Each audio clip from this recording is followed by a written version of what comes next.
Très bien. Et ben aujourd'hui, je reçois Annelza. Bonjour Annelza. Bonjour Olivier. Alors Annelza, je vais déjà te laisser un petit peu te présenter. Évidemment, j'ai dit en introduction que tu faisais partie des médiums qui m'avaient fait aussi le plaisir de figurer dans le guide des médiums déjà. Et en plus, avec qui on a un petit peu travaillé ensemble, et j'ai pu avoir la chance de voir un petit peu comment tu pratiquais la médiumnité, et, notamment dans un cadre un petit peu particulier qu'on verra un petit peu dans un instant. Alors, pour commencer, si tu veux bien, Elsa, est-ce que tu veux bien te présenter pour les personnes qui ne te connaîtraient pas encore? Oui, bien sûr. Alors, moi, je m'appelle Anne. Elsa, mon deuxième prénom. Mais alors, ça fait partie du coup de mon pseudonyme, Anne-Elsa. J'ai 48 ans. Voilà, je suis maman de deux enfants, de deux adolescents. Et puis, écoutez, je suis médium. Je contacte avec des sphères un peu plus subtiles, on va dire. J'arrive à me mettre en relation dans des sphères subtiles. Voilà. Et toi, je me souviens qu'on avait discuté, ou alors j'ai vu dans une interview que tu viens d'une famille qui, à la base, est plutôt, on va dire, cartésienne, hein, est-ce que tu peux nous présenter un petit peu le background, comme on dit, l'historique avant que tes capacités ne s'éveillent?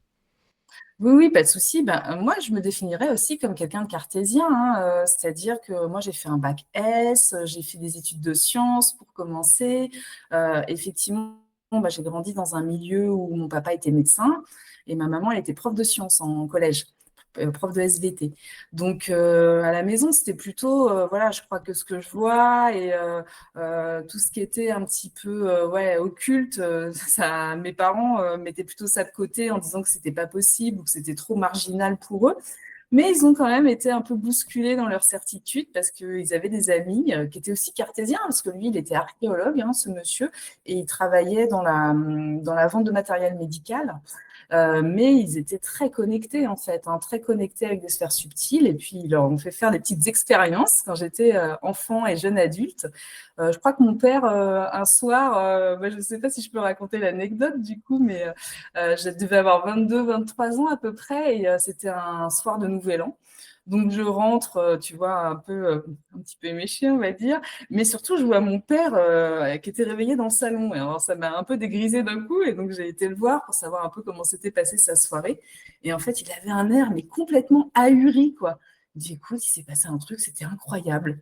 En fait, ils ont décidé de leur faire le jeu d'une séance de spiritisme, mais un peu particulière, c'est-à-dire qu'ils ont été chercher, on avait à la maison un guéridon en bois massif, donc ils sont venus chercher le guéridon à la maison, donc je les imagine, tu vois, à 11 heures ou minuit avec le guéridon sous le bras, et qui pesait, franchement, ça pesait le poids d'un âne mort, quoi, c'était hyper lourd. Et en fait, dans la séance, ils ont fait monter ce guéridon, ils lui ont fait monter un escalier, en fait.